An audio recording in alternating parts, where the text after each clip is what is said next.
Coming எபிசோடுக்குரிய ஒரு அட்டகாசமான டிஃப்ரெண்ட்டான ப்ரோமோ ரிலீஸ் பண்ணியிருக்காங்க. பயங்கர ட்விஸ்ட்டாக இருக்குங்க. வீடியோக்குள்ளே போகிறதுக்கு முன்னாடி நம்ம சேனலை லைக் அண்ட் சப்ஸ்கிரைப் பண்ணிவிட்டு சப்போர்ட் பண்ணுங்கள். வீடியோவில் வந்துட்டு நம்ம நினச்சி பார்க்க முடியாத அளவுக்கு பரபரப்பின் உச்சத்தில் இருக்குது. ஃபஸ்ட்டு சீனில் வந்துட்டு தீபாவை தான் காமிச்சிட்ருக்காங்க. அந்த சைடு கட்டி வச்சுட்டு பயங்கரமாக புலம்பிகிட்ருக்கு. அப்புறம் கல்யாண மண்டபத்தில் காமிச்சிட்ருக்காங்க. கல்யாண வேலைலாம் பயங்கர உற்சாகமாக நடந்துகிட்ருக்கு. மேடையில் எல்லாருமே வந்து நின்றுட்டு இருக்காங்க. அப்புறமேட்டி நம்ம தீபா ரூமில், அதாவது இப்போ தீபா உருவத்தில் இருக்கிறது ரியா தானே, ரியாவே ரம்யாவையும் காமிச்சிட்ருக்காங்க. அப்பாடா சே, இந்த சேலையை கட்டி இந்த முகத்தோடு இருக்கிறது எனக்கு ரொம்ப பயமாகவே இருக்குது ரம்யா.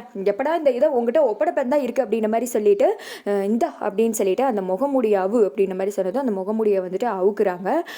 பார்த்தா இதை வந்துட்டு நமக்குன்னே இருக்காங்களே அம்பிகா மேம், அவங்க வந்துட்டு பார்த்துடுறாங்க. அடிப்பாவிங்களா அப்படின்னு சொல்லிட்டு அதிர்ச்சியில் பார்த்துட்டு இருக்கு.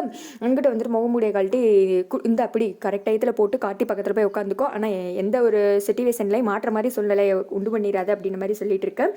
எனக்கு தெரியும் அப்படின்ற மாதிரி சொல்லிட்டு ரம்யா வந்துட்டு அந்த மாஸ்கை போட போகிற நேரத்தில் கரெக்டாக வந்துட்டு அம்பிகா மேம் உள்ளே நுழைஞ்சிடுறாங்க. நீங்கள் தப்பு பண்ணிட்டீங்களே சிங்காரம் அப்படின்ற மாதிரி. ஏன் மேம் நீங்கள் அவள்கிட்ட போய் வாய் கொடுத்தீங்க, அவளுகளே 10 சொன்னாக்காவா மாதிரி உட்காந்துட்டு இருக்காளுகளே அப்படின்ற மாதிரி நம்ம நினச்சிக்கிட்டு இருக்க.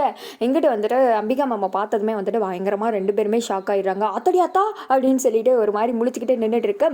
உங்களுக்கு எவ்வளோ தைரியண்டா, தீபாவோட முகத்தை வச்சு நீங்கள் ஏமாற்றிக்கிட்டு இருக்கீங்க. அது என்னோட ஃப்ரெண்டு அபியவேவும், உங்களை நான் சும்மா விட மாட்டேன்.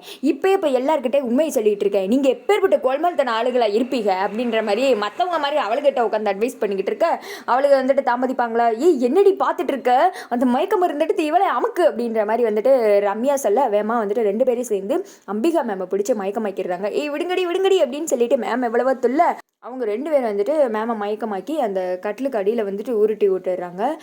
இப்போ பாரு, நமக்கு எதிர்ப்பு ரொம்ப அதிகமாகிடுச்சு, என்ன பண்ணுவே ஏது பண்ணுவே தெரியாது, டக்குன்னு கார்த்தி கையால் தாலியை வாங்கிக்கோ, அவ்வளோதான், இல்லாட்டி பிரச்சனை வந்துட்டு ரொம்ப அதிகமாகிடும். இப்போ இவங்களுக்கு உண்மை தெரிஞ்சிச்சு அப்படின்ற மாதிரி சொல்ல இவங்க மயக்கத்துலேருந்து எந்திரிச்சு வரங்குள்ளேயும் நான் கார்த்தி கையால் தாலி வாங்கிக்கிடுவேன், முக்கியமாக ஞாபகம் இருக்கட்டும், என் கழுத்தில் தாலி ஏறினதும் நீ உடனே அந்த ரவுடிங்களுக்கு கால் பண்ணி தீபா கதையை முடிச்சிட சொல்லிடு அப்படின்ற மாதிரி சொல்ல சரி சரி அதெல்லாம் நான் பார்த்துக்கிறேன், ரொம்ப நேரமாக நீ இங்கே இருந்தானா டவுட் வந்துடும், அவன் கூப்பிட வர நேரத்தில் கரெக்டாக போய் ஒளிஞ்சுக்கிறேன் அப்படின்னு சொல்லிட்டு ரியா வந்துட்டு ஓடி போய் ஒளிஞ்சுக்கிறாங்க. ரம்யா வந்துட்டு அப்படியே தீபாவாக மாறி நிற்க.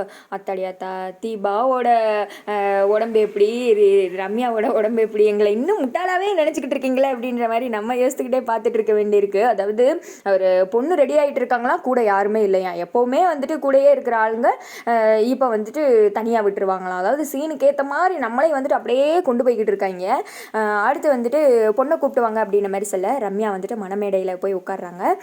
எல்லாருமே வந்துட்டு ரொம்ப அழகாக இருக்கமா அப்படின்ற மாதிரி அபிராமி எல்லாம் சொல்ல ஆசீர்வாதெல்லாம் வாங்கிட்டு போய் உட்கார்ந்துட்டு இருக்க. மாப்பிள்ளை வர சொல்லுங்க அப்படின்ற மாதிரி சொல்ல கார்த்தி வந்துட்டு வர தீபா வந்துட்டு அப்படியே ஏக்கமாக பார்த்துட்டு இருக்காங்க. இன்னும் கொஞ்ச நேரத்தில் தாலி என் கழுத்தில் ஏறிடும், அதுக்கடுத்து தீபா நீ க்ளோஸ் அடி, இந்த நாளுக்காண்டி தானே நான் இவ்வளோ நாள் காத்துக்கிட்டு இருந்தேன் அப்படின்ற மாதிரி சொல்லிட்டு அப்படியே கண்ணில் வந்துட்டு அப்படியே சந்திரமுகியாக மாறி வந்துட்டு கார்த்தியை பார்த்த மணிக்கே உட்காந்துட்டு இருக்காங்க. இந்த சைடு கார்த்தி அதெல்லாம் தெரியாமல் அழகாக மாப்பிள்ளை குளத்தில் ஜங்கு ஜங்கு ஜங்குன்னு இந்த வர்றாரு. தீபா வந்துட்டு அந்த திக்கம் கஷ்டப்பட்டுட்டு இருக்க மாதிரி காமிச்சிட்டு இருக்காங்க. அதுக்கடுத்து தீபாவோட நிலைமை என்னாகும், தீபாவுக்கு என்ன ஆச்சு அப்படின்ற மாதிரி வந்துட்டு நம்மக்கிட்ட கொஸ்டின் கேட்டிருக்காங்க. எல்லாமே தெரிஞ்ச விஷயம் தானே, அவளை போட்டு அடிச்சு வச்சிட்டீங்க அப்படின்ற மாதிரி தான் இருக்குது. ஆனால் எப்படியும் மக்களே சீன் வந்துட்டு இந்த மாதிரி தான் வரும். கரெக்டாக வந்துட்டு கார்த்தி காப்பாற்றிடுவாங்க. இன்னொன்று என்னென்னா, அடிக்கடி வேற அந்த ஜோசிகார் வேற குறுக்க அந்த கௌசிக் வந்தான்ற மாதிரி ஒரு நியூஸை வந்துட்டு சொல்லிட்டு போய்கிட்டு இருக்காரு.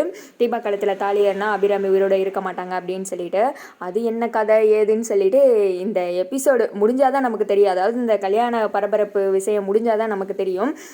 பட் கார்த்தி வந்துட்டு தீபா கழுத்தில் தான் தாலி கட்டணும், அந்த மாதிரி சீன் வந்தால் தான் நமக்கு ஒரு பாசிட்டிவ் வைப் இருக்கும். இதை பற்றி நீங்கள் என்ன நினைக்கிறீங்கன்னு சொல்லிட்டு கமெண்ட் பண்ணுங்கள்.